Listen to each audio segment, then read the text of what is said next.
Pa lopta, fino odigrano, kakav gol! Gvardiol zaslužuje gol, Gvardiol. Zaslužuje Gvardiol gol na prvenstvu svijeta, ovaj fenomenalni štoper. Pokušaj da se odigra uigrana kombinacija, lepo ovo izgleda i evo gola. Vodi reprezentacija Hrvatske 1-0, Joško Gvardiol je strelac.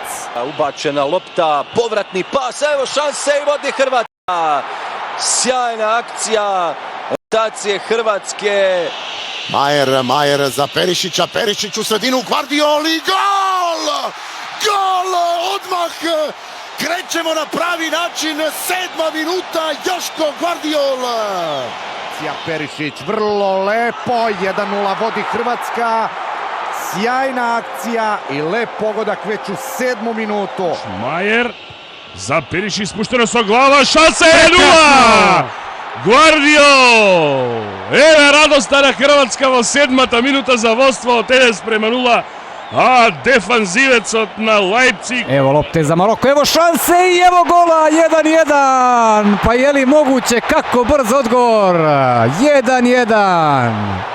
Dari, sada je ispravio grešku, držao je Perišića. Evo velike šanse, izjednačenje, 1-1, Dari. Nepuna 2 minuta je trajalo vodstvo Hrvatske, a vraća se na sličan način Maroko. Bilo je naravno ovdje i malo sreće zbog loše reakcije Lovra Majera, ali pogađa Dari i ponovo smo na početku. Prolazi lopta u kazneni prostor i izjednačuje Maroko. Zaspala je odbrana Hrvatske, strelac Dari. Majer do Darija i Dari uzvraća. Nažalost, kratko nam je trajalo vodstvo. I prilika je sada za izjednačenje, 1-1. Kakav početak meča. Prešno.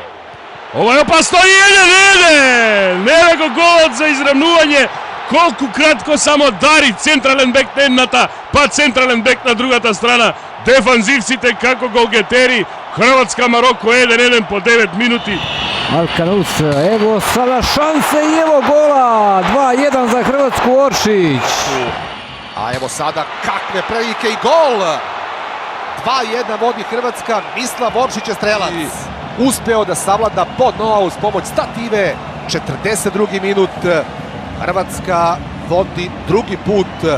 A kakav pogodak Oršića, 2-1.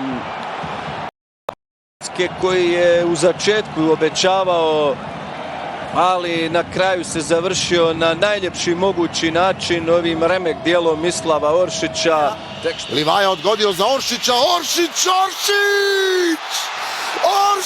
kakav sjajan pogodak! Evo povratka u Prest, evo Hrvatske na 2-1, 42. minuta. Prilika za novi udarac. I evo gola, 2-1 vode Hrvati, Mislav Oršić. Perišić, Oršić je ova, 2:1. Oršić, ja zavrte topka da ostativata, Hrvatska vodi povtor pa do ova prvo poluvreme. Ova ne se brani, ova samo se gleda. Prekrasan udar na Mislav Oršić. Neverovatno. I u ovoj utakmici Hrvatska je ponovo bila miljenik sreće. En-Nesyri je propustio šansu da donese izjednačenje u 96. minutu i da odvede meč u dodatnih pola sata. Na kraju pobjeda Hrvatske u meču za 3. mesto rezultatom 2-1. Dakle, Hrvatska osvaja 3. mesto drugi put posle 1998. a Maroko je 4. najveći uspjeh jedne afričke reprezentacije na mundijalima. Svira kraj, Al Jassim, Hrvatska je pobjedila 2-1, Hrvatska je ponovno 3. na svijetu. Ma bravo! 2 protiv Maroka, još jednom Hrvatska 3. puta među 3 najbolje momčadi na svijetu, još jednom nakon 98. Hrvatska slavi u utakmici za brončanu medalju. Prvenstvu u Kataru su večeras Hrvati sa 2-1 savladali šampionata Maroko. I eto, nakon Francuske 98. došli do još jedne bronze. Nisu uspjeli ponoviti rezultat od prije 4 godine kada su u finalu poraženi od Francuske s 4-2.